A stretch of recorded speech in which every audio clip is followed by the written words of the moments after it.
On this day in history, November 1st, 1214, the port city of Sinop surrenders to the Seljuk Turks. Included in the following is an excerpt from the 1944 edition of the Encyclopedia Britannica, going over the history of the city. Sinop, the capital of a vilayet on the north coast of Turkey, on the low isthmus joining the promontory of Boz-Tepe to the mainland. Though it possesses the only safe roadstead between the Bosphorus and Batum, the difficulties of communication with the interior and the rivalry of the Anoboli on the west and Samsun on the east prevented Sinop from becoming a great commercial center. It is shut off from the plateau by forest-clad mountains. Population 14,670. On the isthmus, towards the mainland, stands a huge but for the most part ruined castle, originally Byzantine and afterwards strengthened by the Seljuk sultans, and the Mohammedan quarter is surrounded by massive walls. Of early Roman or Greek antiquities, there are only the columns, architraves, and inscribed stones built into the old walls. But the ancient local coinage furnishes a very beautiful and interesting series of types. Sinop, whose origin was assigned by its ancient inhabitants to Autolycus, a companion of Hercules, was founded 630 BC by the Ionians of Miletus, and ultimately became the most flourishing Greek settlement on the Euxine, as it was the terminus of a great caravan route from the Euphrates, through Pateria, to the Black Sea, over which were brought the products of Central Asia and Cappadocia, whence came the famous Sinopic red earth. In the 5th century BC it received a colony of Athenians, and by the 4th it had extended its authority over a considerable tract of country. Its fleet was dominant in the Euxine, except towards the west, where it shared the field with Byzantium. When in 220 BC Sinop was attacked by the king of Pontus, the Rhodians enabled it to maintain its independence, but when Mithridates IV failed, Pharenses succeeded, and the city, taken by surprise in 183 BC, became the capital of the Pontic monarchy. Under Mithridates VI the Great, who was born in Sinop, it had been raised to the highest degree of prosperity, with fine buildings, naval arsenals, and well-built harbors, when it was captured by Lucullus and nearly destroyed by fire, 70 BC. In 64 BC, the body of the murdered Mithridates was brought home to the royal mausoleum. Under Julius Caesar, the city received a Roman colony, but was already declining with the diversion of traffic to Ephesus, the port for Rome, and in part to Amasus, Samsun. In the Middle Ages, it became subject to the Greek Empire of Trebizond, and passed into the hands of the Seljuk Turks, and in 1461 was incorporated in the Ottoman Empire. In November 1853, Russian Vice Admiral Nakhimov destroyed here a division of the Turkish fleet and reduced a good part of the town to ashes. On this day in history, November 2nd, 1795, the French Directory, a 5-man revolutionary government, is created. Included in the following is an excerpt from the 1944 edition of the Encyclopedia Britannica, going over the term of the government. Directory, literally, that which guides or directs, and hence a book giving directions for public worship, e.g., the Directorium or Ordo of the Roman Church. The term now usually signifies a book containing the names, addresses, and occupations, etc. of the inhabitants of a town or district, a list of the users of a telephone system, or of the members of a particular profession or trade. The name Directoire, or Directory, was given to the body which held the executive power in France from October 1795 until November 1799. On this day in history, November 3rd, 361, Emperor Constantine II dies of a fever at Mopsuestia in Cilicia. On his deathbed he is baptized and declares his cousin Julian rightful successor. Included in the following is a brief excerpt from the 1944 edition of the Encyclopedia Britannica, going over the early life and campaigns of Julian.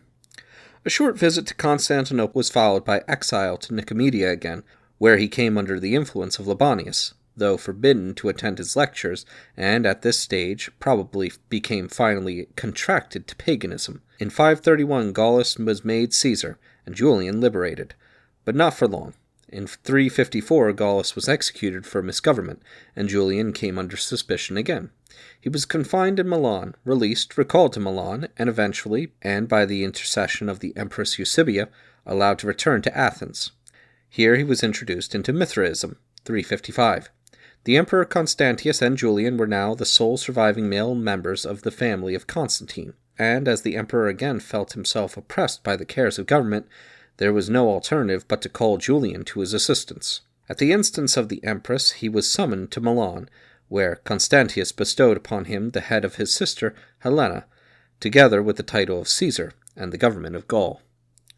A task of extreme difficulty awaited him beyond the Alps. During recent troubles, the Alemanni and other German tribes had crossed the Rhine. They had burned many flourishing cities and extended their ravages far into the interior of Gaul. The internal government of the provinces had also fallen into great confusion. In his first campaign, in 356, he cooperated with Constantius, who advanced from Raetia, while Julian moved up the left bank of the Rhine. The only notable fighting was Julian's successful defense of Sens at the end of the year. The next year he was by himself. Barbatio, left to support him with a large force, deserted, and Julian extricated himself from great danger with a great victory at Strasbourg, 357. This season saw the lower Rhine cleared as well. The year 358 was devoted to the recovery of the captures from Gaul beyond the Rhine and the reorganization of the frontier defenses. In Gaul, Julian rebuilt the cities which had been laid waste, re-established the administration on a just and secure footing, and, as far as possible, lightened the taxes which weighed so heavily on the poor provincials. Paris was the usual residence of Julian during his government of Gaul, and his name has become inseparably associated with the early history of the city. Meanwhile, the inner circle of Constantius's court were doing their best to poison the emperor's mind against Julian. In 360 he received the emperor's orders withdrawing a number of troops for the renewed war with Persia, was putting them at once under a different command. Julian first objected, then submitted. The soldiers themselves halted at Paris on the way east and proclaimed him emperor. He accepted, and at once tried to negotiate with Constantius, who was campaigning in the east. The message being disregarded, both sides prepared for a decisive struggle. After a march of unexampled rapidity through the Black Forest and down the Danube, Julian reached Sirmium, and he was on the way to Constantinople when he received news of the death of Constantius, who had set out from Syria to meet him at Mopsucrine in Cilicia, November 3rd, 361. Without further trouble, Julian found himself everywhere acknowledged the sole ruler of the Roman Empire. It is even asserted that Constantius himself, on his deathbed, had designated him his successor. Julian entered Constantinople on December 11th, 361. On this day in history, November 4th, 1493, Christopher Columbus reaches the Leeward Islands. Included in the following is an excerpt from the 1944 edition of the Encyclopedia Britannica, going over the history of the islands. Leeward Islands, a group in the West Indies. They derive their name from being further down the trade wind than the adjacent Windward Islands. They are the most northerly of the Lesser Antilles, and formed a curved chain stretching southwest from Puerto Rico to Martinique. They include the Virgin Islands, St. Kitts, Nevis, Antigua, Montserrat, Guadeloupe, Dominica, Martinique, and their various dependencies. The Virgin Islands are owned by Britain and the United States, which bought St. Thomas from Denmark in 1916, St. Eustatius, Saba, and part of St. Martin by Holland, Guadeloupe, Martinique, St. Bartholomew, and the remainder of St. Martin by France. The British Islands, except Sombrero, used only as a lighthouse station, form, under one governor, a colony divided into 5 presidencies.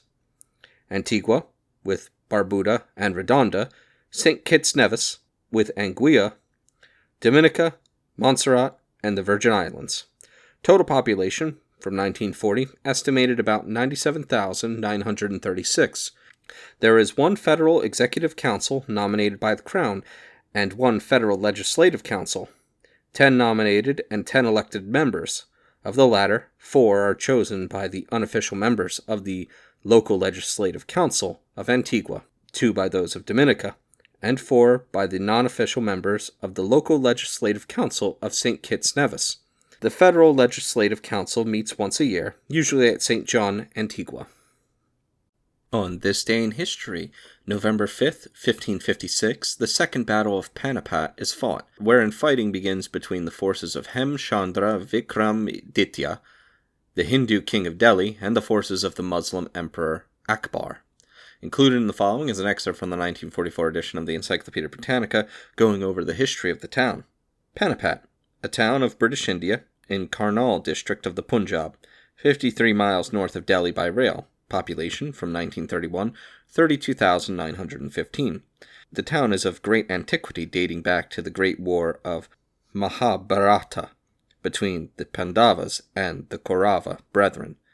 In modern times, the plains of Panipat thrice formed the scene of decisive battles which sealed the fate of Upper India. In 1526, when Babur completely defeated the imperial forces. In 1556, when his grandson, Akbar, on the same battlefield, conquered Himu, the Hindu general of the Afghan Adil Shah, and finally on the 7th of January 1761, when Ahmad Shah Durrani shattered the Maratha Confederacy. On this day in history, November 6th, 1792, the Battle of Jemappes in the French Revolutionary Wars. Included in the following is an excerpt from the 1944 edition of the Encyclopedia Britannica, going over the history of the battle.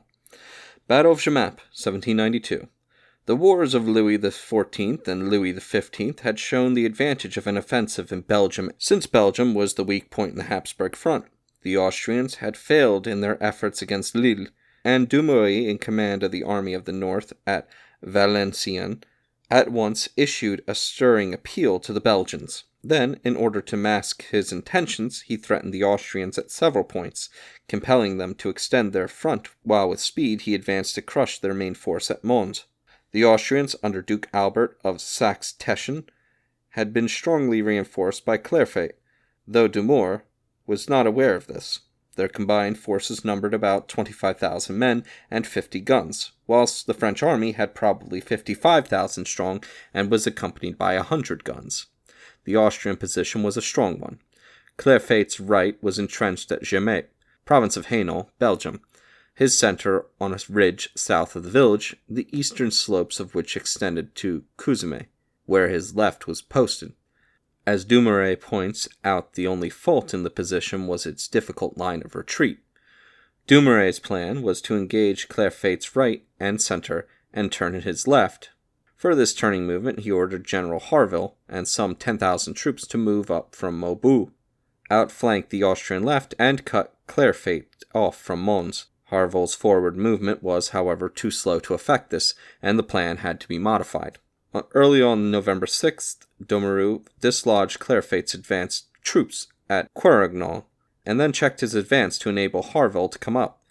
As he did not appear, and his young troops were eager to attack, he opened the battle by a bombardment on the Jemappes entrenchments and batteries that crowned the slopes towards Couzemé.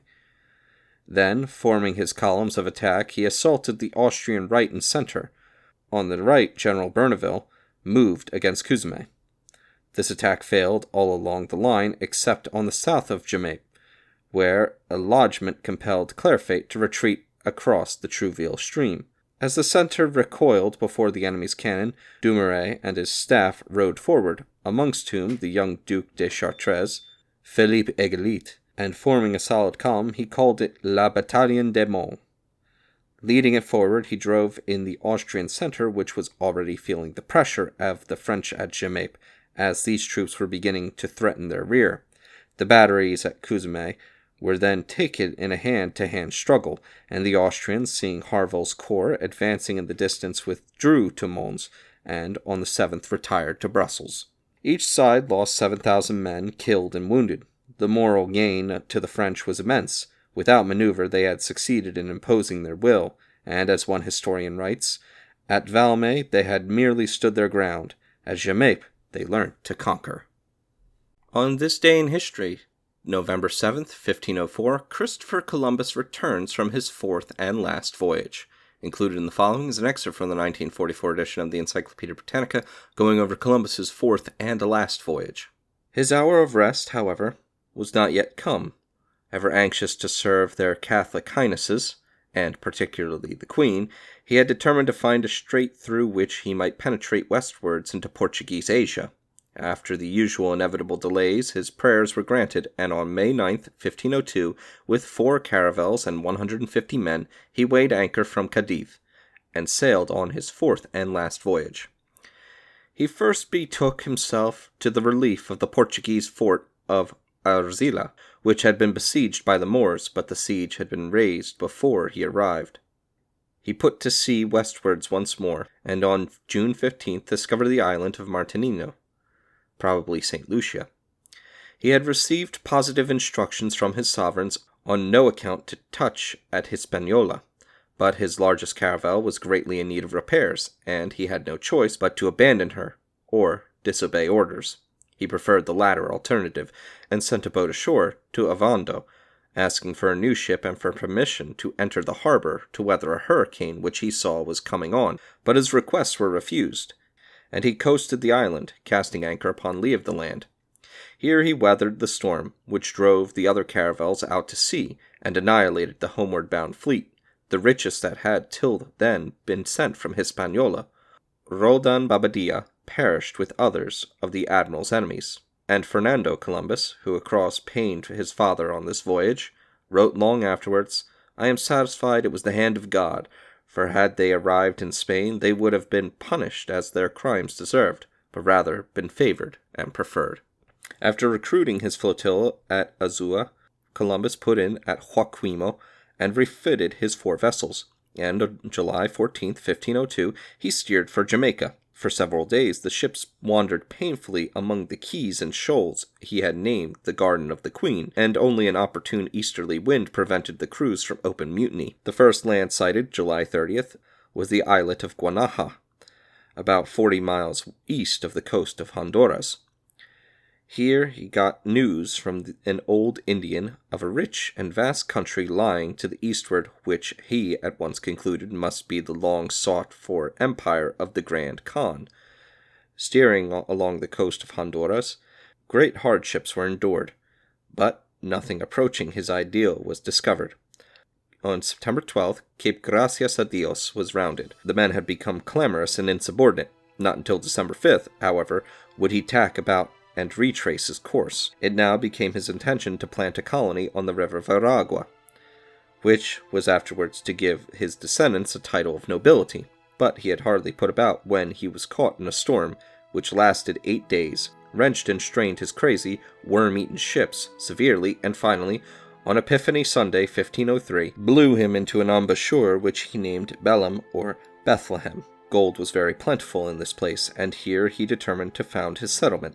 By the end of March 1503, a number of huts had been run up, and in these Adelantado, Bartholomew Columbus, with 80 men, was to remain, while Christopher returned to Spain for men and supplies. Quarrels, however, arose with the natives. The Cacique was made prisoner, but escaped again, and before Columbus could leave the coast he had to abandon a caravel, to take the settlers on board, and to relinquish the enterprise of colonization.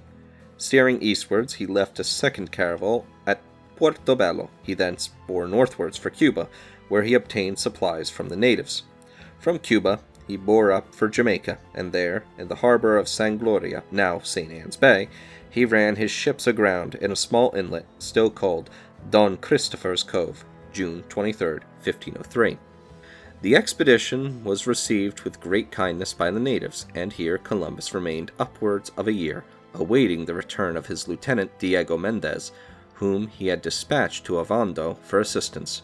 During his critical sojourn here, the admiral suffered much from disease and from the lawlessness of his followers, whose misconduct had alienated the natives and dexterously worked upon their superstitions by prognosticating an eclipse. 2 vessels having last arrived for his relief, Columbus left Jamaica on June 28, 1504, and, after calling at Hispaniola, set sail for Spain on September 12th. After a tempestuous voyage, he landed once more at Sanlúcar on November 7th, 1504, and he was too ill to go to court. His son Diego was sent thither in his place, to look after his interests and transact his business. Letter after letter followed the young man from Seville, one by the hands of Amerigo Vespucci. A license to ride on muleback was granted him on February 23, 1503, and in the following May he was removed to the court at Segovia, and thence again to Valladolid. On the landing of Philip and Juana at Corona, April 25, 1506, Although much oppressed with the gout and troubled to see himself put by his rights, he is known to have sent off the adelantado to pay them his duty, and to assure them he was yet able to do them extraordinary service. The last documentary note of him is contained in a final codicil to the wills of 1498, made at Valladolid on May 19, 1506. By this, the old will is confirmed. The mayorazgo is bequeathed to his son Diego and his heirs male, failing these to Fernando, his second son, and failing these to the male heirs of Bartholomew. Only in case of the extinction of the male line, direct or collateral, is it to descend to the females of the family, and those into whose hands it may fall are never to diminish it, but always to increase and ennoble it by all means possible. The head of the house is to sign himself the Admiral. A tenth of the annual income is to be set aside yearly for distribution among the poor relations of the house. A chapel is founded and endowed for the saying of masses. Beatriz Enriquez is left to the care of the young admiral. Among other legacies is one of a half mark of silver to a Jew who used to live at the gate of the Jewry in Lisbon. The codicil was written and signed with the admiral's own hand. Next day, May 20th, 1506, he died. After the funeral ceremonies at Valladolid, Columbus's remains were transferred to the Carthusian monastery of Santa Maria de las Cuevas, Seville, where the bones of his son Diego, the second admiral, were also laid. Exhumed in 1542, the bodies of both father and son were taken over to sea to Hispaniola and interned in the Cathedral of San Domingo. In 1795-96, on the cession of the island to the French, the relics were re-exhumed and transferred to the Cathedral of Havana, whence, after the Spanish-American War of 1898 and the loss of Cuba, they were finally removed to Seville Cathedral, where they remain. The present heir and representative of Columbus belongs to the Larietgui family, descendants of the discoverer through the female line, and retains the titles of Admiral and Duke of Veragua. In person, Columbus was tall and shapely. The only authentic portrait of him is that which belongs to Paulus Jovius, and is still in the possession of the De Orchi family, related to Jovius by female descent, at Como. It shows us a vulnerable man with clean-shaven face, thin gray hair, high forehead, and sad, thoughtful eyes. It bears the inscription Columbus Ligur, Novi Orbis Reportor. On this day in history, November 8th, 1576, as part of the 80 Years' War, the pacification of Ghent occurs, in which the States General of the Netherlands meet and unite to oppose Spanish occupation. Included in the following is an excerpt from the 1944 edition of the Encyclopedia Britannica, going over the history of the city. The history of this city is closely associated with that of the Countship of Flanders, of which it was the seat. It is mentioned as early as the 7th century, and in 868 Baldwin of the Iron Arm, first Count of Flanders, who had been entrusted by Charles the Bald with the defense of the northern marches, built a castle here against the Normans raiding up the Scheldt. This was captured in 949 by the Emperor Otto I, and was occupied by an imperial burgrave for some 50 years, after which it was retaken by the Counts of Flanders. Under their protection, and favored by its site, the city rapidly grew in wealth and population, the zenith of its power and prosperity being reached between the 13th and 15th centuries, when it was the imperium of the trade of Germany and the Low Countries, the center of a great cloth industry, and could put some 20,000 armed citizens into the field. The wealth of the burghers during this period was equaled by their turbulent spirit of independence.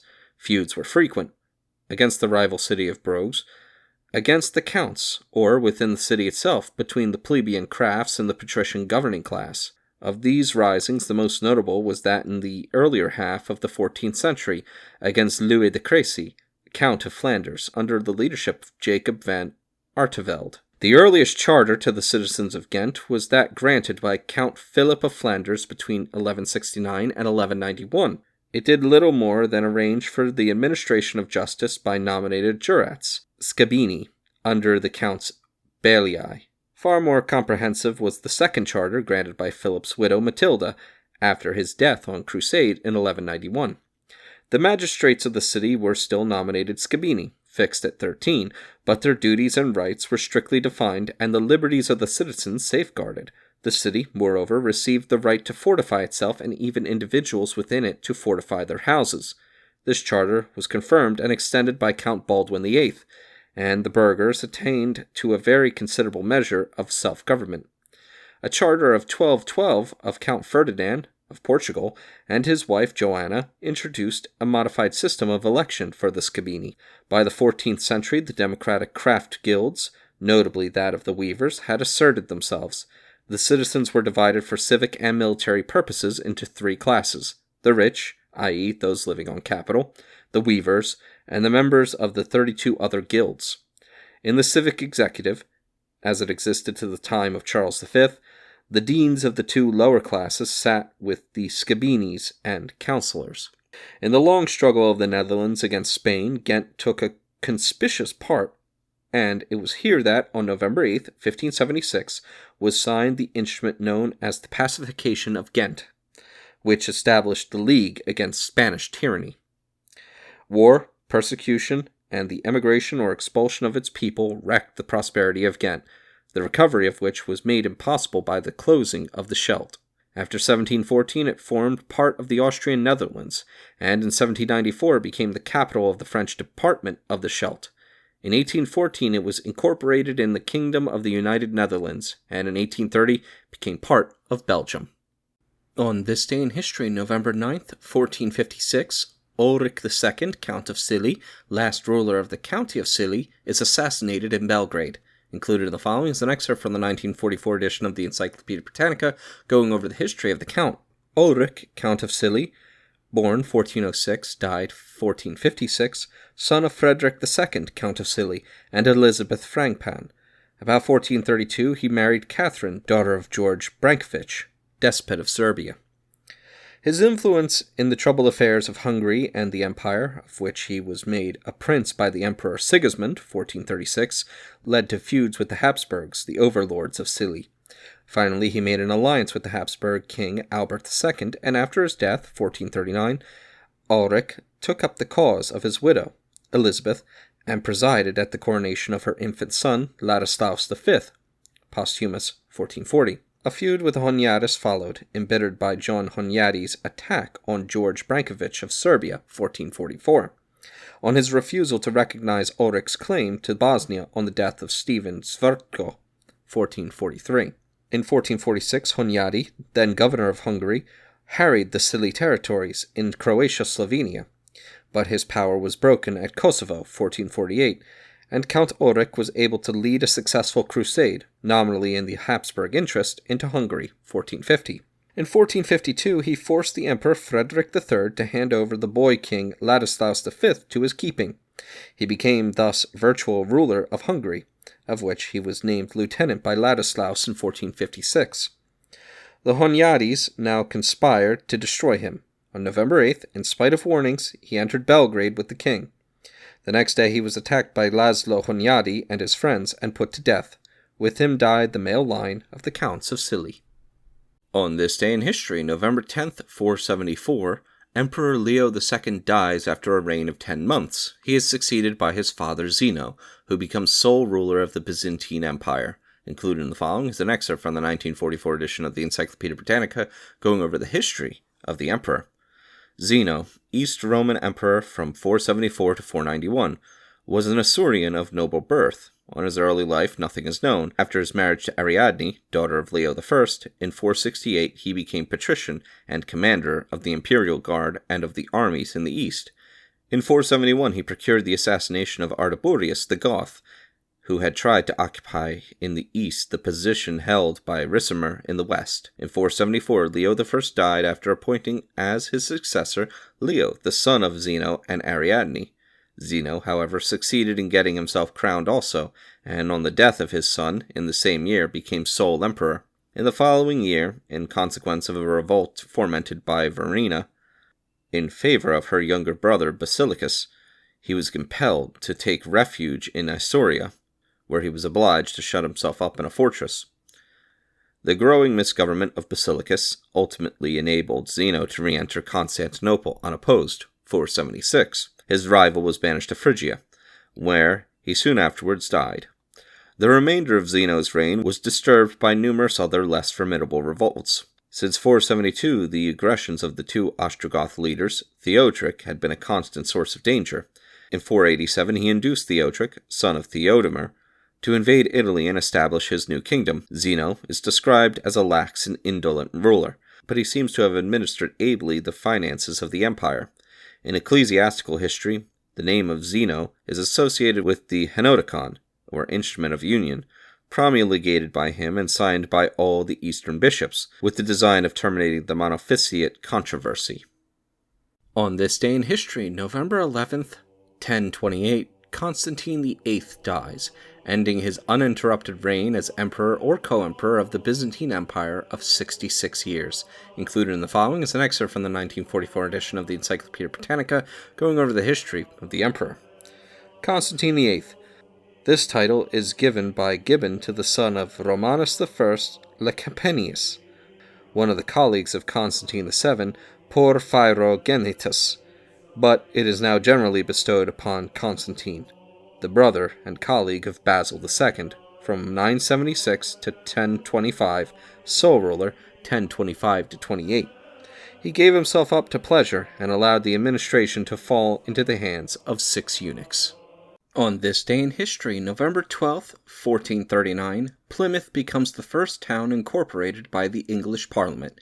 Included in the following is an excerpt from the 1944 edition of the Encyclopedia Britannica, going over the history of the town. Plymouth, a city and county borough and seaport of Devonshire, England, 231 miles west by southwest of London. Population, estimated 1938, 211,800. Area, 14.9 square miles. Plymouth, the Sutton of Domesday, was afterward divided into the town of Sutton Prior, the hamlet of Sutton Valtort, and the tithing of Sutton Ralph. The market, established about 1253, became in 1311 town property. In 1292, the town first returned members to Parliament. In the 14th century, it was often used for armies to and from France, and it suffered from French attacks. In 1412, the inhabitants petitioned for a charter which was granted November 12, 1439, the town being the first in England to be incorporated by Act of Parliament. In the discovery of the New World, it played an important part. Sir John Hawkins was Port Admiral and, in 1571, MP. From Plymouth, in 1577, Drake set out his voyage round the world. In 1581, he became mayor and represented the borough in Parliament during 1592 to 1593. Sir Humphrey Gilbert, MP 1571, sailed on his second colonizing expedition to America in 1583 from the port. Plymouth supplied 7 ships against the Armada, and was in the Sound that the English fleet awaited the Spaniards. A stone on a quay at the Barbican records the fact that this was the last port touched by the Pilgrim Fathers on their voyage to America. During the Civil War, the town withstood all efforts by the Royalists to take it, and it early declared for William of Orange. Plymouth was created a city in 1928, and the title of Lord Mayor was granted in 1935.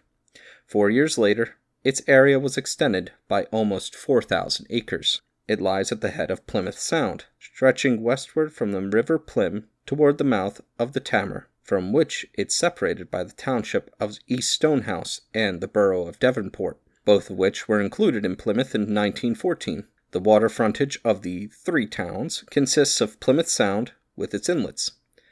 The Cattewater and the Hamoaz are flanked on the east and west respectively by high ground on which are built forts. On the western side of the entrance to Cattewater is the citadel, founded in the reign of Henry VIII and rebuilt by Charles II. It is a specimen of 17th century military architecture, an irregular bastion pentagon in trace, and, during World War II, was used as army headquarters and barracks. The adjacent Hoe extends along the northern edge of the Sound. To the north is seen the town of Plymouth. In the Sound is Drake's, formerly St. Nicholas's, Island. The city suffered air raids during World War II, and much of it was destroyed. More than 50,000 houses had been damaged before the close of 1941, and among noteworthy buildings, the Guildhall, which contained a contemporary portrait of Sir Francis Drake, the law courts, the municipal buildings, the GPO, the old Guildhall, the library, and the city hospital were wiped out, along with the main shopping centers of both Plymouth and Devonport. Among churches, St. Andrew's, a perpendicular building of 1480 to 1520 restored in 1874, was destroyed, only the walls and clock tower remaining. Plymouth is the seat of a Roman Catholic bishopric founded in 1851, the cathedral, in Wyndham Street, being completed in 1858. The building is in the early English style, and adjoining are the bishop's house and the convent of Notre Dame.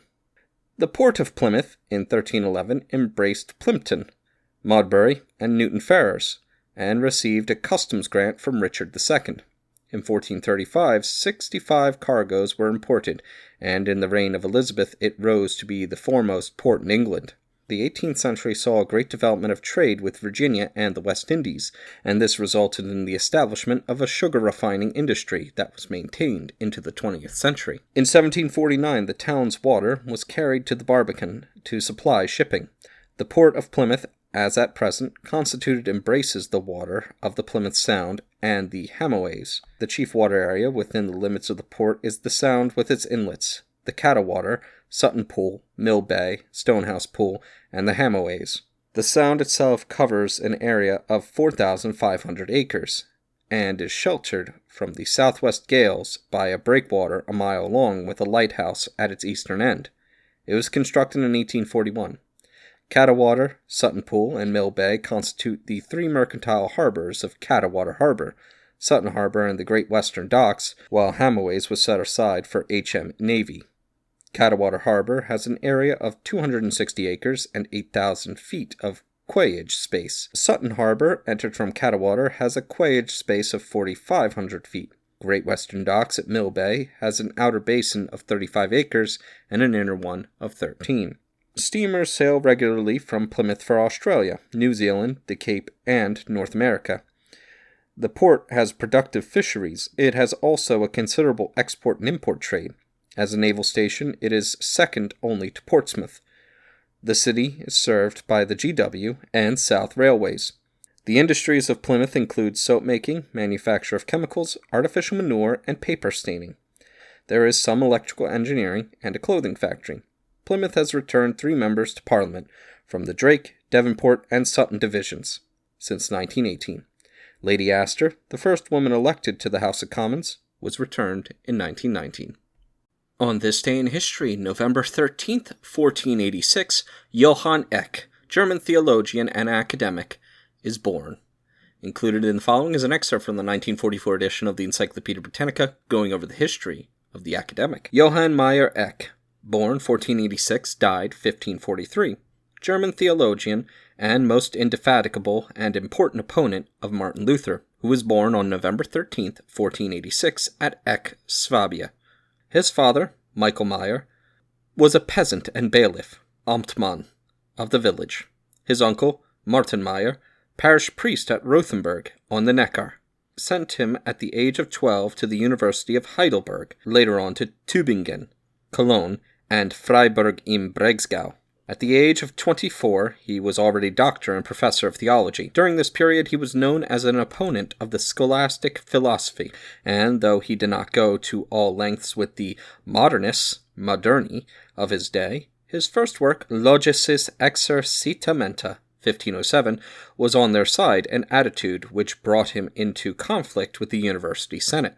His position in Freiburg becoming intolerable, he accepted in 1510 an invitation from the Duke of Bavaria to fill the theological chair at Ingolstadt, where he was destined for 30 years to exercise a profound influence as teacher and vice-chancellor, proconsular.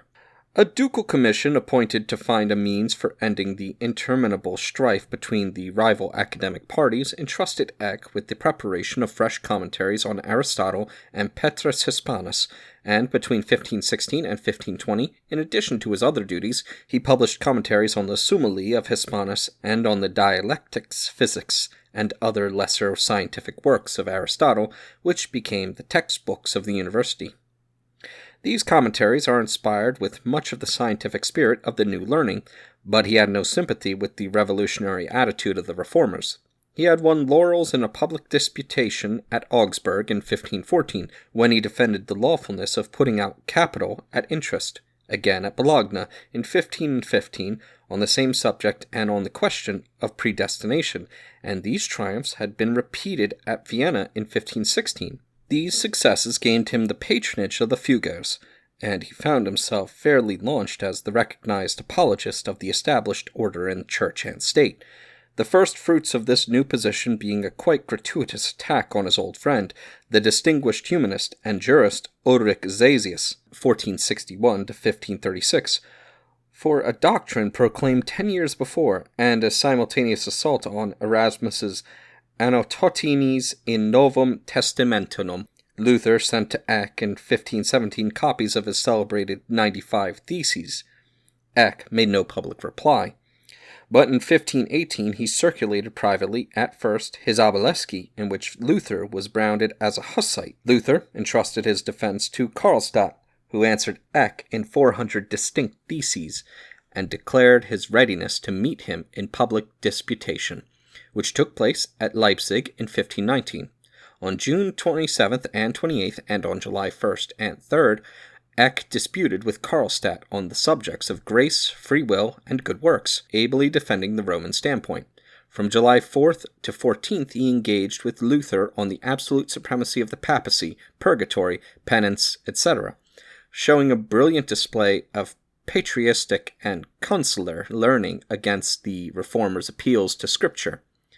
The arbitrators declined to give a verdict, but the general impression was that victory rested with Eck. He made Luther admit that there was some truth in the Hussite opinions and declare himself against the Pope. He induced the universities of Cologne and Louvain to condemn the reformers' writings, but failed to enlist the German princes, and in January 1520 went to Rome to obtain strict regulations against those whom he called Lutherans. He was created a Protonotary Apostolic, and in July returned to Germany as Papal Nuncio, with the bull Exsurge Domine directed against Luther's writings. He now thought that he could crush not only the Lutheran heretics, but also his humanist critics. The effect of the publication of the bull, however, soon undeceived him, and he was glad to escape from Saxony with a whole skin. In his wrath he appealed to force, and his Epistolo ad Corolum V, February 18, 1521, called on the emperor to take measures against Luther, a demand soon to be responded to the Edict of Worms. In 1521 and 1522, Eck was again in Rome, reporting on the results of his nunciature. On his return from his second visit, he was the prime mover in the promulgation of the Bavarian Religious Edict of 1522, which led to years of persecution. In return for this action of the Duke, Eck obtained for him, during a third visit to Rome in 1523, valuable ecclesiastical concessions. Meanwhile, he published the 8 considerable polemics between 1522 and 1526. Luther declined to answer his arguments, and Eck turned his attention to Switzerland and the Zwinglians. At Baden and Aargau, in May and June 1526, a public disputation on the doctrine of transubstantiation was held, in which Eck and Thomas Murner were pitted against Johann Oclampadius. Though Eck claimed the victory in the argument, the only result was to strengthen the Swiss in their memorial view of the Holy Communion, and so to diverge them further from Luther. At the Augsburg Diet in 1530, Eck was charged by Charles V to draw up, in concert with 20 other theologians, the refutation of the Protestant confession. He was at the colloquy of Worms in 1540, and at the Diet of Regensburg, Ratisbon, in 1541. At Worms he showed some signs of a willingness to compromise, but at Regensburg he persuaded the Catholic princes to reject the interim. Eck died at Engelstadt on February 10, 1543. He was a powerful debater, but his victories were those of a dialectician rather than a convincing reasoner, and in him depth of insight and conviction were ill replaced by the controversial violence characteristic of the age. Moreover, even after discounting the bias of his enemies, there is evidence to prove that his championship of the Church was not wholly due to the zeal for Christianity, for he was notoriously drunken, unchaste, avaricious, and almost insanely ambitious. His chief work was De Primatu Petri, 1519, his Enchiridion Locorum Communium Adversus Lutherum ran through 46 editions between 1525 and 1576. In 1530-35 he published a collection of his writings against Luther, Opera contra Lutherum, in 4 volumes. On this day in history, November 14th, 1770, James Bruce discovers what he believes to be the source of the Nile. Included in the following is an excerpt from the 1944 edition of the Encyclopedia Britannica, going over the history of the explorer. James Bruce, born 1730, died 1794, Scottish explorer in Africa, was born at Kinnaird House, Stirlingshire, on December 14th, 1730. He was educated at Harrow and Edinburgh University, and began to study for the bar, but he married a wine merchant's daughter and went into his father-in-law's business. His wife died in October 1754 within 9 months of marriage, and Bruce then traveled in Portugal and Spain. The examination of Oriental messages at the Escorial led him to the study of Arabic and determined his future career. In 1758, his father's death placed him in possession of the estate of Kinnaird.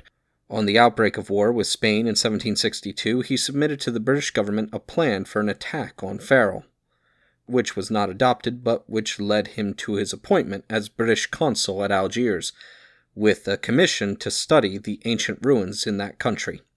In August 1765, a successor in the consulate having arrived, Bruce began his exploration of the Roman ruins in Barbary. Having examined many ruins in eastern Algeria, he traveled from Tunis to Tripoli, and eventually reached Crete and Syria, visiting Palmyra and Baalbek. In June 1768, he arrived at Alexandria, having resolved to endeavor to discover the source of the Nile, which he believed to rise in Abyssinia. After visiting Thebes, he crossed the desert to Kosseir, where he embarked in the dress of a Turkish sailor. He reached Jeddah in May 1769, and after some stay in Arabia, he recrossed the Red Sea and landed at Massawa, then in possession of the Turks, on September 19th. He reached Gondar, then the capital of Abyssinia, on February 14th, 1770. After 2 years in Abyssinia, on November 14th, 1770, he reached the long-sought source of the Blue Nile. Though admitting that the White Nile was the larger stream, Bruce claimed that the Blue Nile was the Nile of the ancients, and that he was thus the discoverer of its source. The claim, however, was not well founded. Setting out from Gondar in December 1771, Bruce made his way, in spite of the enormous difficulties, by Sennaar to Nubia, being the first to trace the Blue Nile to its confluence with the White Nile. On November 29, 1772, he reached Aswan. Bruce returned to Cairo in January 1773, and in March arrived in France, where he was welcomed by Buffon and other savants. He went to London in 1774, but offended by the incredulity with which his story was received, retired to his home at Kinnaird. In 1790, he published Travels to Discover the Source of the Nile in the years 1768 to 73, in 5 octavo volumes, lavishly illustrated. Bruce died on April 27, 1794. He wrote an autobiography, part of which is printed in editions of his travels published in 1805 and in 1813, and accompanied by a biographical notice by the editor, Alexander Murray. The best edition of the travels is the third, 1813. Of abridgments, the best is that of Major, afterwards Sir Francis Head, the author of a well-informed Life of Bruce, 1830. The best account of Bruce's travels in Barbary is contained in Sir R. Lambert Playfair's Travels in the Footsteps of Bruce, 1877. On this day in history, November 15th, 1315, as part of the growth of the old Swiss Confederacy, the Schweizer Eidgenossenschaft ambushes the army of Leopold I in the Battle of Morgarten. Included in the following is an excerpt from the 1944 edition of the Encyclopedia Britannica, going over the history of the location. Morgarten, the name of the pasture slopes that descend westwards to the south end of the Lake Egerry, in the Swiss canton of Zug, about 2 miles by road from the Sattel station on the railway line from Schweiz to Zurich. It was at the foot of these slopes and on the shore of the lake that the small Swiss force defeated the large Austrian army, advancing from Zug to Schweiz on November 15, 1315, and so laid the foundations of Swiss liberty. On this day in history, November 16th, 1272, while traveling during the Ninth Crusade, Prince Edward becomes the King of England upon Henry III of England's death, but he will not return to England for nearly 2 years to assume the throne. Included in the following is an excerpt from the 1944 edition of the Encyclopedia Britannica, going over the history of the prince. In May 1254, Edward went to Gascony to take possession of his inheritance. He then crossed the Pyrenees, and in October was dubbed knight by Alfonso and married to Eleanor at the Cistercian convent of La Hueglas, near Burgos. He remained in Gascony till November 1255, but his father was too jealous to allow him a free hand in its administration. After his return, the attempts of his agents to establish English laws in Welsh possessions brought Edward into hostile relations with the Welsh. Here also his father would give him no help, and his first campaign brought him little result.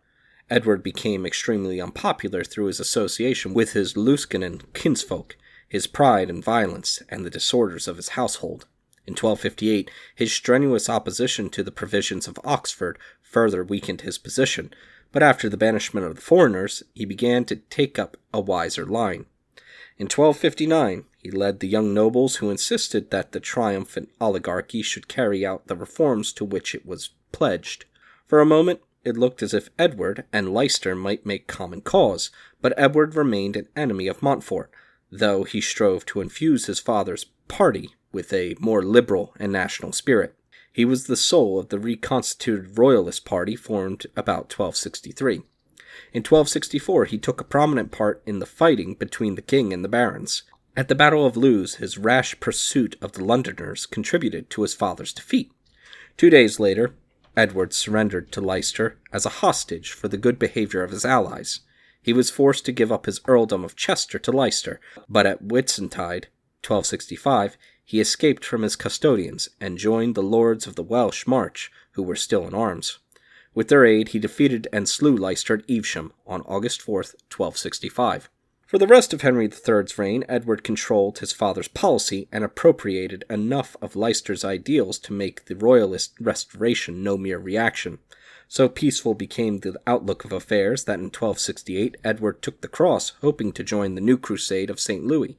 Want of money delayed his departure till 1270, by which time St. Louis was dead, and a truce concluded with the infidel.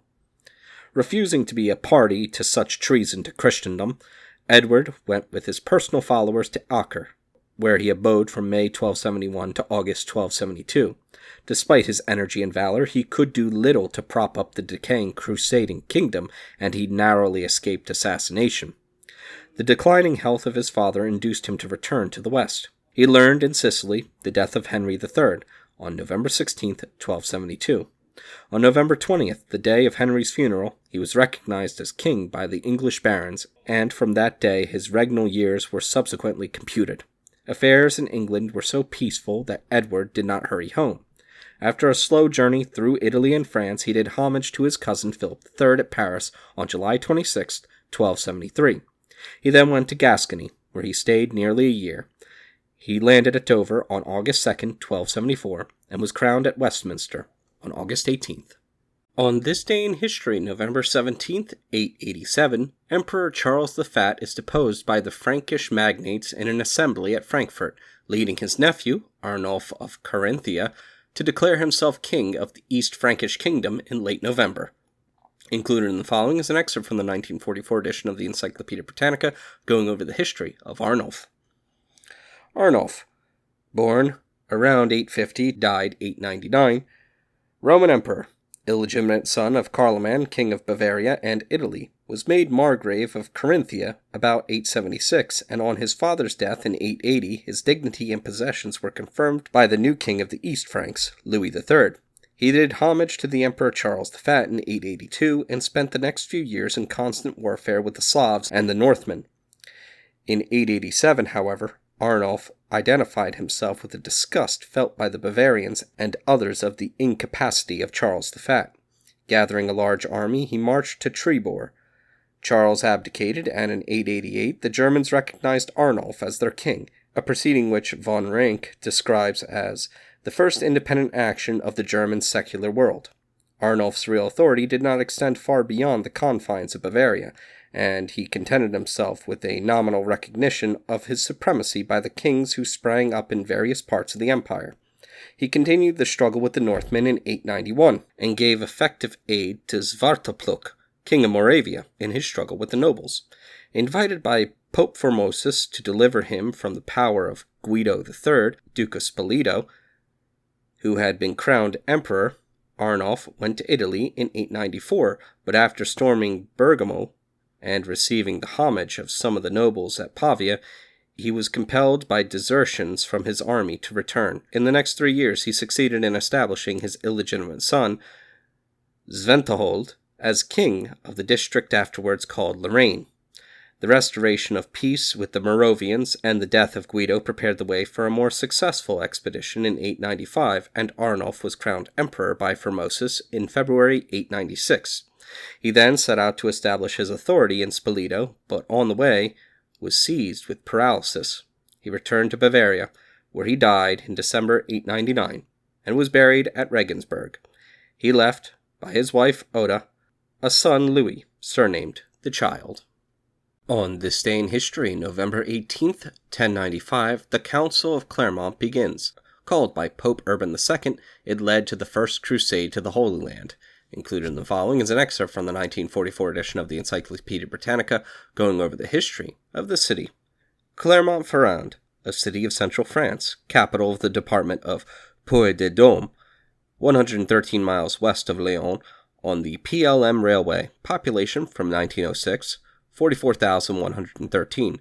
From 1936, 95,237. Clermont-Ferrand is situated on high ground on the western border of the fertile plain of Le Mans. On the north, west, and south, it is surrounded by hills, with a background of mountains amongst which the Puy de Dôme stands out prominently. A small river, the Tartane, borders the town on the north. Since 1731, it has been composed of the two towns of Clermont and Montferrand. Gergovia was a native center in Auvergne, but the Roman settlement known as Augustonomentum on the site of Clermont became so important as to be called later the city of the Arverni. The present name is derived from Clarus Mons, originally applied only to the citadel, but used for the town as early as the 9th century. During the disintegration of the Roman Empire, Clermont suffered from capture and pillage. Its history during the Middle Ages chiefly records the struggles between its bishops and the counts of Auvergne, and between the citizens and their overlord, the bishop. It was the seat of 7 ecclesiastical councils, held in the years 535, 549, 587, 1095, 1110, 1124, and 1130. In the Council of 1095, Pope Urban II proclaimed the First Crusade. It figured in the wars against the English in the 14th and 15th centuries, and in the religious wars of the 16th century. Les Grands Jours de Clermont, 1675, was associated with the trial and execution of a member of the nobility who had tyrannized the district. Before the Revolution, the town possessed the Abbey of Saint-Hilaire, founded, it is said, in the 3rd century by Saint Ostromenius, Saint Stremoine, the Apostle of Auvergne, and first Bishop of Clermont, and the Abbey of Saint Andre, where the Counts of Clermont were buried. The cathedral, a Gothic edifice, was begun in the 13th century. The stained glass dates from the 13th century. The church of Notre-Dame-des-Puits is a typical example of the Romanesque style of Auvergne, dately chiefing from the 11th and 12th centuries. The exterior of the apse, with its 4 radiating chapels and its black and white decoration, is the most interesting part. Among the old houses, one, dating from the 16th century, was the birthplace of Blaise Pascal. Montferrand has several interesting houses of the 15th and 16th centuries, and a church of the 13th, 14th, and 15th centuries. Clermont has several fine squares, like the one erected by Bishop Jacques d'Amboise in 1515. Clermont-Ferrand is the seat of a bishopric and a prefecture. It has tribunals of first instance and of commerce, a board of trade arbitrators, and a chamber of commerce. It is a university town, and has an important library, as well as the Musée Lecoq, natural history and geology, and the Musée d'Art et Archéologie. The town manufactures semolina and other farinaceous foods, confectionery, preserved fruits and jams, chemicals and heavy rubber goods, especially motor tires. Clothing is also important.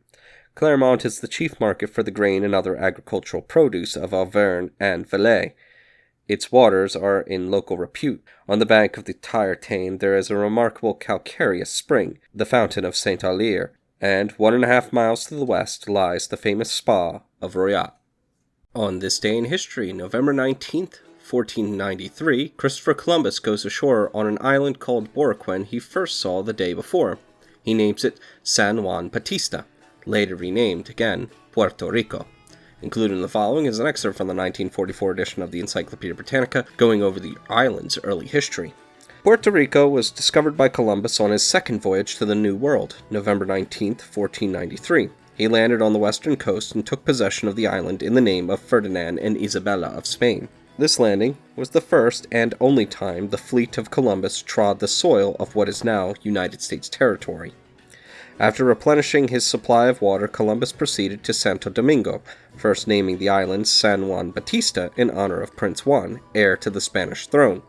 Occasional visits for supplies were made subsequent to the discovery, but no attempt was made to establish a colony until many years later. There was a marked difference between Columbus's first and second voyage. After months of trial, he had at last been able, by favor of the Queen, to equip his 3 small craft and collect a nondescript crew of 90 men to set sail on an unknown sea westward to an unknown destination. But when he returned, giving undoubted proofs of his discovery, he at once became a hero. On his second voyage, 17 ships and several smaller craft and over 1,500 men joined in the venture. Among the hidalgos and persons of rank who were anxious to share with Columbus the expected glories and riches of the voyage was Juan Ponce de Leon. After a stay in Santo Domingo of some 15 years, during which time he rendered valuable service to the colony, Ponce de Leon persuaded the governor to supply him with ships and men to make an exploration of the island, which Columbus had named San Juan Bautista. With these he sailed in 1508 and landed first at the point he had visited with Columbus. Pursuing his voyage along the north coast toward the east, he discovered the bay which afterwards became the harbor of San Juan. Because of its excellence, the explorer gave it the name of Puerto Rico, or Rich Port. By a strange inversion, the bay and capital city became San Juan, and the island became Puerto Rico. Being favorably impressed, Ponce de Leon secured colonists and supplies in Santo Domingo and founded a settlement known as Capara, near the harbor in an almost inaccessible location among the foothills. The situation was unfortunate, and the colony moved to the island in the harbor, on which is now located the city of San Juan. In 1510, Ponce de Leon became governor by order of King Ferdinand. Explorations were made with a view of finding gold, but without much success, and the future did not seem promising for the colony. Trouble with the Indians threatened owing to the efforts made by the colonists to force them to work and dig for gold. When discovered by Columbus, Puerto Rico was peopled by a tribe of Indians known as the Bonecuenos. These Indians were a peaceful agricultural people who had developed some progressive tendencies. The social organization was similar to that of the Indians of the northern continent. The unit was the clan, and the chief was called the Cacique. The Cacique lived in a larger house than the others, which always contained the zeni, or idol of the clan. His powers were supreme, and his wives were many.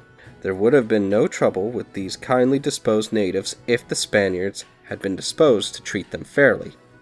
But the settlers were eager for gold and were determined to get it at any cost. The Indians were not used to hard work, having led an Arcadian existence which required little labor to maintain. When forced to dig in the hills or wash for gold in the streams all day under a tropical sun, they succumbed or fled to the mountains to escape. The original number of natives is difficult to ascertain. Estimates vary from a few thousand to 600,000. By a system of allotment, the whole population was gradually enslaved, and under this treatment the race was in a short time exterminated. In 1582, it was officially reported that none were left. All had died from ill usage or disease, or had successfully escaped to other islands. On this day in history, November 20th, 284, Diocletian is chosen as Roman Emperor. Included in the following is an excerpt from the 1944 edition of the Encyclopedia Britannica, going over the history of the emperor. Diocletian, Gaius Aurelius Valerius Diocletianus, born 245 AD, died 313. Roman Emperor from 284 to 305, is said to have been born at Diocletia, near Salona, in Dalmatia. His original name was Diocles. Of humble origin, he held important military commands under the emperors Probus and Aurelian, and accompanied Carus to the Persian War. After the death of Numerianus, he was chosen emperor by the troops at Chalcedon on September 17, 284, and slew with his own hands Arrius Aper, the prefect of the Praetorians. Having been installed at Nicomedia, he received general acknowledgment after the murder of Carinus. In consequence of the rising of the Bagaudae in Gaul and the threatening attitude of the German peoples on the Rhine, he appointed Maximian Augustus in 286, and in view of further dangers and disturbances in the empire, proclaimed Constantius Chlorus and Galerius Caesars in 293. Each of the four rulers was placed at separate capital: Nicomedia, Media Malonum, Milan, Augusta Treverorum, Trier, Sirmium. This amounted to an entirely new organization of the empire, on a plan commensurate with the work of government which it now had to carry on. Diocletian abdicated his sovereignty on May 1, 305, and retired to Salona, where he died 8 years afterwards. Others give 316 as the year of his death. The end of his reign was memorable for the persecution of the Christians. He hoped to strengthen the empire by reviving the old religion, and the church as an independent state appeared to be a standing menace to his authority. Under Diocletian, the Senate became a political nonentity. The last traces of republican institutions disappeared and were replaced by an absolute monarchy. He wore the royal diadem, assumed the title of Lord, and introduced the whole ceremonial of Eastern monarchy. His first work was the reform of the administration of the empire. This titular supremacy of Italy disappears, and a uniform system of administration comes into play throughout the empire. Beginning with Diocletian, local autonomy gradually disappears, and the empire is administered by a huge bureaucracy, entirely dependent on the emperor. The empire was sick of civil war and continual insecurity, and Diocletian and his successors saved it at a price of practically destroying its economic and political life. The old, regular, intricate system of taxation was abolished, and a simplified but oppressive and inelastic system substituted, which was really a systemization of the practice of exacting forced contributions of produce and labor based on acreage, which resulted in the country people becoming compulsorily tied to their land. The responsibility for the city taxes was put on the members of the municipal councils. In the military sphere, Diocletian only laid the foundations of the new system, which was the work of Constantine. But he took the first step by largely increasing the numbers of the army. His attempted stabilization of prices was a failure. In addition, he adorned the city with numerous buildings such as the Thermae, of which extensive remains are still standing. The problem before Diocletian was much the same as that before Augustus, but the conditions were much more unfavorable. By his genius, Augustus succeeded in restoring not only the state, but also the prosperity of the people. Diocletian and Constantine sacrificed the interests of the people to the preservation of the state. On this day in history, November 21st, 164 BC, Judas Maccabeus, son of Mattathias of the Hasmonean family, rededicates the temple in Jerusalem, an event that is commemorated each year by the festival of Hanukkah. Included in the following is an excerpt from the 1944 edition of the Encyclopedia Britannica, going over the history of the event. Hanukkah. The feast instituted by Judas Maccabeus on the 25th of Kislew, 165 BC, for the purification of the temple on the third anniversary of the setting up of the Abomination of Desolation, by Antonicus Epiphanes. Wellhausen maintained that Hanukkah represents a primitive winter solstice festival. The feast lasts 8 days, but the legend is probably not the reason for this. One light is kindled on the first night, an extra one being added on each successive night, Hillel's rule thus prevailing over that of Shammai. The scroll of Antiochus still survives in some liturgies. Specimens will be found in museums and private collections. In modern days, services for Jewish soldiers in the British Army are held on Hanukkah.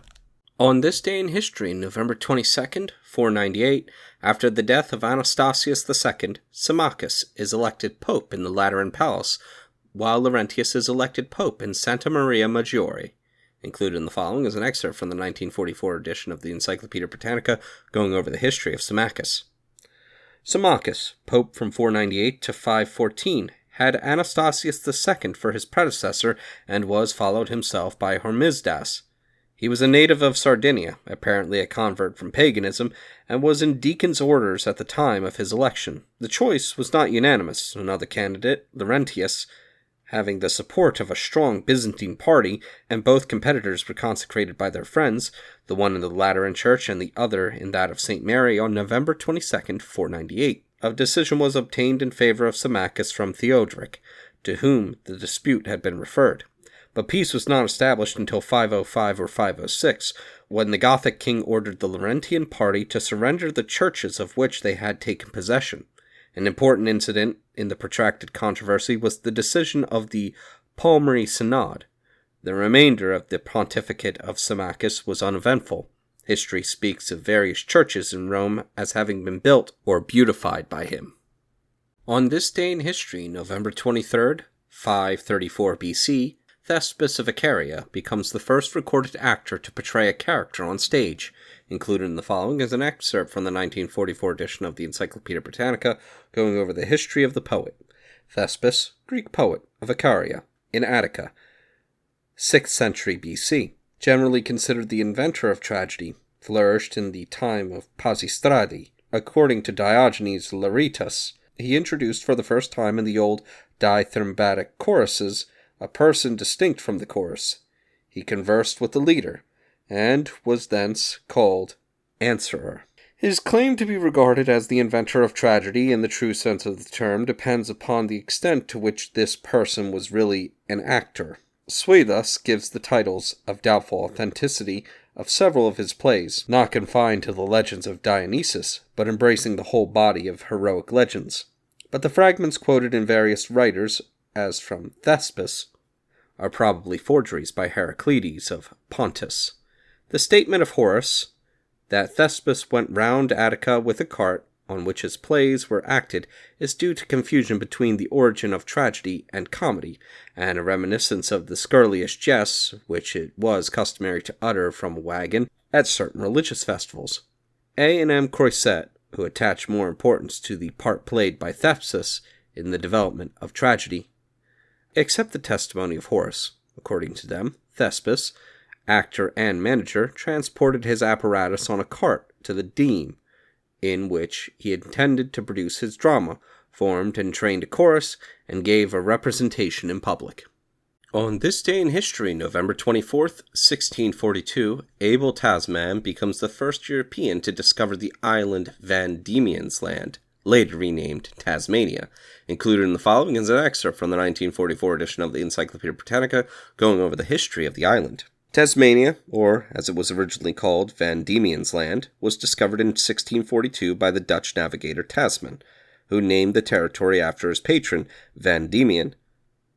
In the 18th century, the island was visited by French and English explorers, including Captain Cook in 1777. The news that the French explorer, Baudin, had surveyed the south of the island in 1800 stimulated the British to forestall the French. In 1802, the Cumberland, a small schooner, landed at King's Island in Bass Strait, and in 1803, Lieutenant Bowen was sent by Governor King of New South Wales to form a settlement on the south coast of Van Diemen's Land. In 1807, Colonel Patterson occupied Fort Dalrymple on the north side of the island. During the same year, Colonel Collins, who had failed in an attempt to colonize the shores of Fort Phillip, transferred his soldiers, convicts, and officials to that neighborhood of Hobart, and was appointed commandant of the infant settlement.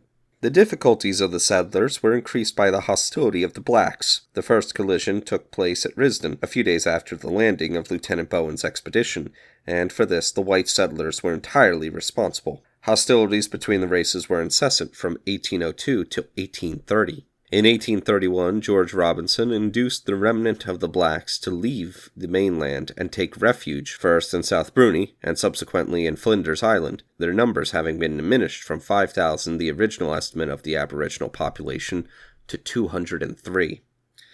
The last pure-blood Tasmanian died in 1876, at the age of 76. The growth of population was extremely slow, and in 1808, a census allowed that there were only 3,240 people on the island, all told. Soon settlers began to arrive, and as their number in the colony increased, an agitation arose for more political freedom and improved administration, in consequence of which, in 1822, courts-martial were replaced by courts of justice, and in 1825 the colony was made independent of New South Wales, Colonel Arthur being appointed governor. In 1828, the Van Diemen's Land Company commenced sheep farming on a large scale in the northwest district of the island under a charter granted 3 years before, and in 1829 the Van Diemen's Land establishment obtained a grant of 40,000 acres at Norfolk Plains for agriculture and grazing. In 1834, Portland Bay on the mainland of Australia was occupied by settlers from Van Diemen's Land, and in 1835 there was a migration, large when compared with the population of the island, to the shores of Port Phillip, now Victoria. At that date the population was 40,172, a large population being convicts, for in 4 years 15,000 prisoners had been landed. The colony was prosperous, but the free settlers were not at all satisfied with the system of government, and an agitation commenced in Van Diemen's Land, as well as in New South Wales, for the introduction of representative institutions and the abolition of transportation. This system was abolished in New South Wales in 1840, and in the island, which in the interim had been the receptacle for convicts from the United Kingdom, India, and the colonies, in 1853. In the same year, representative institutions were introduced, and the colony was renamed Tasmania. 3 years later, responsible government was created. The discovery of gold in Victoria had the effect of causing the value of exports to the colony to rise from £665,790 in 1851 to £1,765,316 in 1853. While the population diminished, young men and women of all classes migrating to the Australian mainland. In the 60s, Tasmania embarked upon a new period of prosperity, owing to the discovery in its western half of coal in 1850 and gold in 1852. Later political history, until the colony became in 1901 part of the Commonwealth of Australia, was not important. The colony has a citizen defence force of about 1,700 officers and men forming part of the Australian Army. It furnished contingents both in the South African War and the World War. On this day in history, November 25th, 1491, the Siege of Granada, the last Moorish stronghold in Spain, ends with the Treaty of Granada. Included in the following is an excerpt from the 1944 edition of the Encyclopaedia Britannica, going over the history of the city. The identity of Granada, with the Iberian city of Ilibris or Iliberi, which afterwards became a flourishing Roman colony, has never been fully established, but Roman tombs, coins, inscriptions, etc. have been discovered in the neighborhood.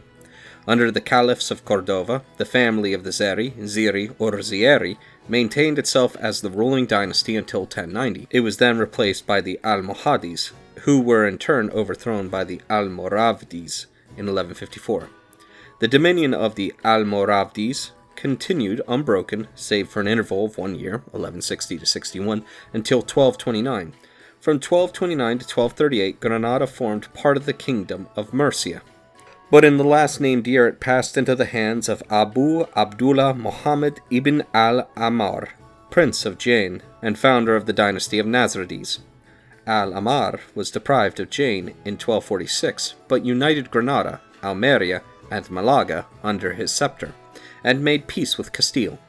Al-Amar and his successors ruled over Granada until 1492 in an unbroken line of 25 sovereigns. Their encouragement of commerce, notably the silk trade with Italy, rendered Granada the wealthiest of Spanish cities. Their patronage of art, literature, and science attracted many learned Muslims, such as the historian Ibn Khaldun and the geographer Ibn Battuta, to their court, and resulted in a brilliant civilization of which the Alhambra is the supreme monument. The two noble families of the Zegri and the Beni Serraj, better known in history and legend as the Abencerrages, encroached gently upon the royal prerogatives during the middle years of the 15th century. A crisis arose in 1462, resulting in the dethronement of Abu Nasser Said, and the ascension of his son, Muli Abul Hassan, whose name is preserved in that of Mul Hassan, the loftiest peak of the Sierra Nevada. Muli Hassan weakened his position by resigning Malaga to his brother Is Zagal, and incurred the enmity of his first wife, Aisha, by marrying a beautiful Spanish slave, Isabella de Solis, who had adopted the creed of Islam and taken the name Zoraya, Morning Star. Aisha or Aisha, who thus saw her sons Abu Abdullah Muhammad, Babadil, and Yusuf in danger of being supplanted, appealed to the Abencerrages. In 1482, Babadil deposed his father, who fled to Malaga, but the Christians under Ferdinand and Isabella forced him to resign the task of defense into the more warlike hands of Muli Hassan and Is Zagal, 1483-86. In 1491, Boabdil signed away his kingdom, and on January 2, 1492, the Spanish army entered Granada, and Moorish power in Spain ended. Nationalists captured Granada during the Civil War of 1936-39. On this day in history, November 26, 1789, a National Thanksgiving Day is observed in the United States as proclaimed by President George Washington at the request of Congress. Included in the following is an excerpt from the 1944 edition of the Encyclopedia Britannica going over the history of the holiday. Thanksgiving Day, in the United States, the last Thursday in November, actually set apart for Thanksgiving by proclamation of the President and all of the governors of various states. The day is observed with religious services in the churches and, especially in New England, as an occasion for family reunion. The Pilgrims set apart a day for Thanksgiving at Plymouth immediately after their first harvest, in 1621, the Massachusetts Bay Colony for the first time in 1630, and frequently thereafter until about 1680, when it became an annual festival in that colony, and Connecticut as early as 1639 and annually after 1647. Except in 1675. The Dutch in New Netherland appointed a day for giving thanks in 1644 and occasionally thereafter. During the Revolutionary War, the Continental Congress appointed one or more Thanksgiving days each year, except in 1777. President Washington appointed a day of Thanksgiving, Thursday, November 26th, in 1789, and appointed another in 1795. President Madison, in response to resolutions of Congress, set apart a day for Thanksgiving at the close of the War of 1812. By 1858, proclamations appointing a day of Thanksgiving were issued by the governors of 25 states and 2 territories. President Lincoln appointed the last Thursday of November 1864, and each president has followed this example. On this day in history, November 27th, 511, King Clovis I dies at Lutetia and is buried in the Abbey of St. Genevieve. Included in the following is an excerpt from the 1944 edition of the Encyclopedia Britannica going over the history of the king.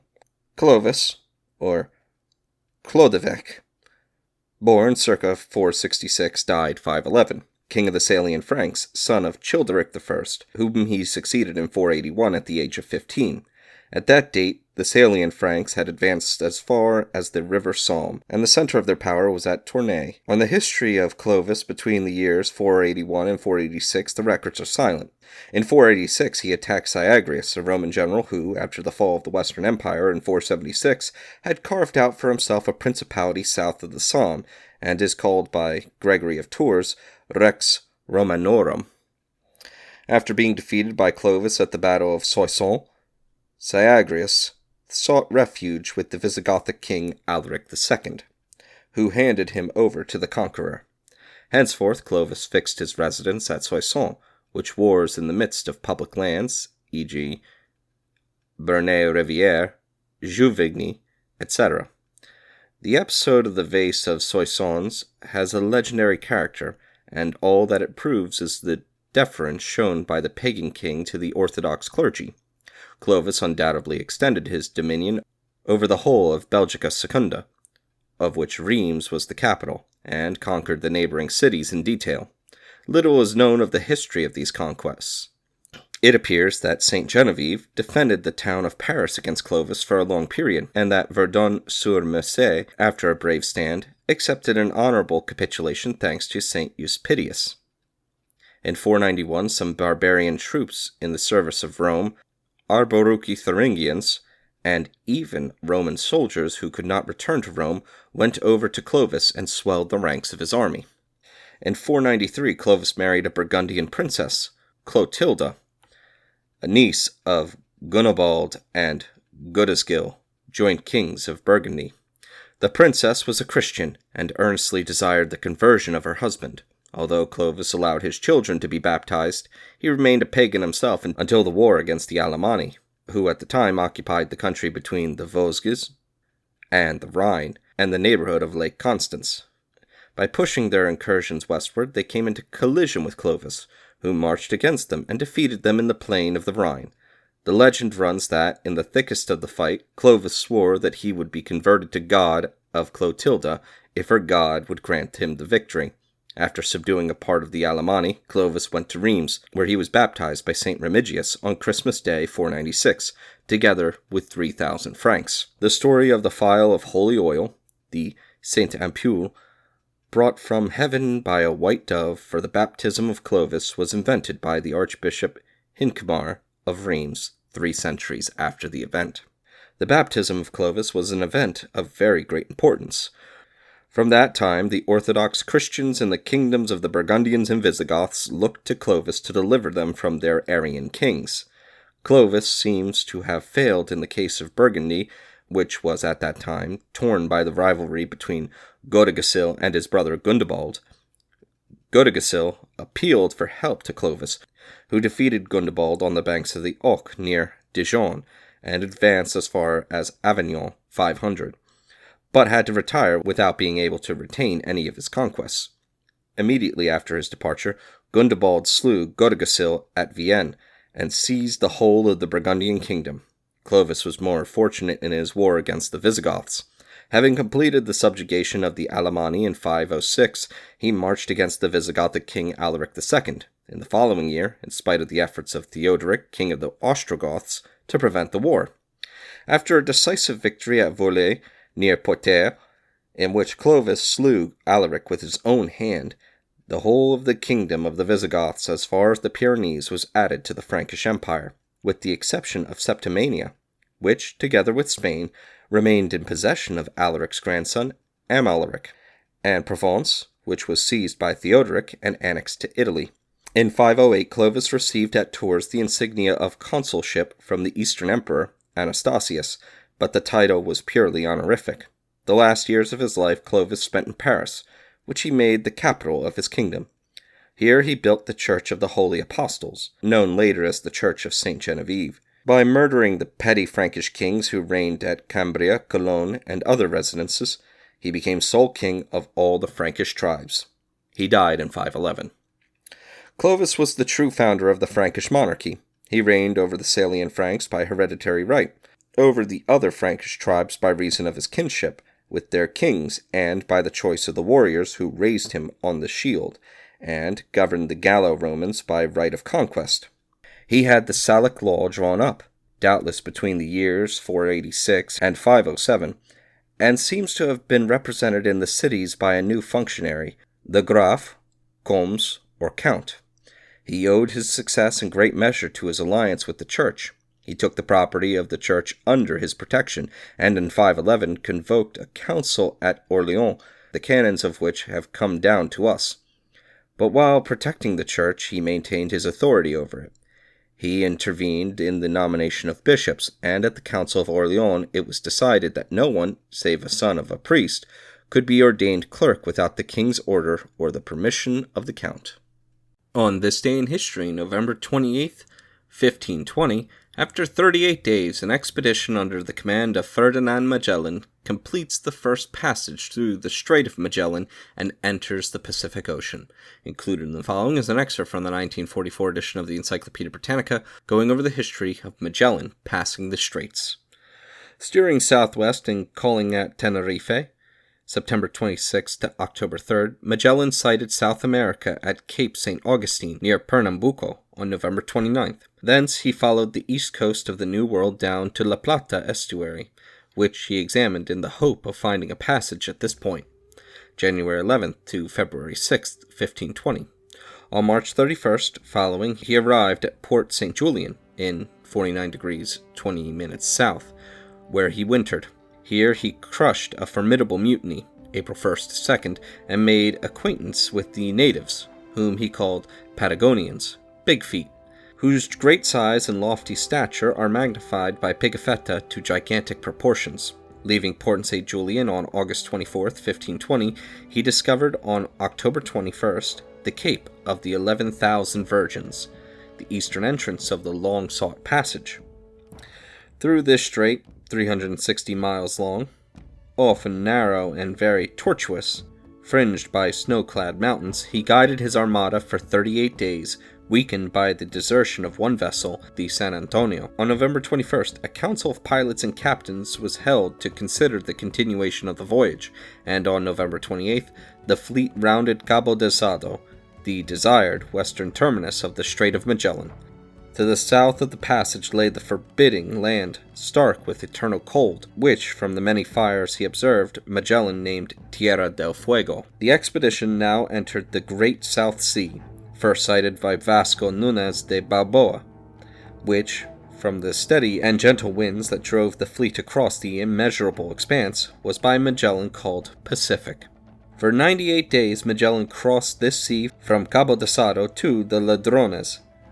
On the whole transit he discovered only 2 islands, sterile and uninhabited, which he called St. Paul's, January 24, 1521, and Shark Island, February 3rd. The explorers had no fresh provisions, little water, and that bad, and putrid biscuit. The ravages of scurvy became terrible. The worst fears of Magellan were realized. Ox hides, sawdust, and rats had to be eaten. On this day in history, November 29th, 1729, Natchez Indians massacre 138 Frenchmen, 35 French women, and 56 children at Fort Rosalie, near the site of modern-day Natchez, Mississippi.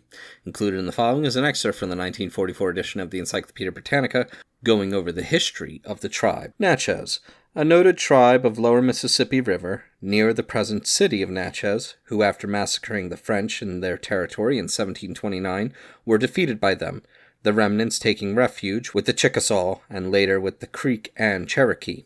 Allied in general culture to the Muskogean tribes, they had developed a sun worship with a perpetual fire in a temple and a caste division into sons, nobles, honored men, and commoners, or stinkards. This system was matrilineal and exogamic, sons marrying stinkard wives and having honored children, whereas son women married stinkard husbands and had son children.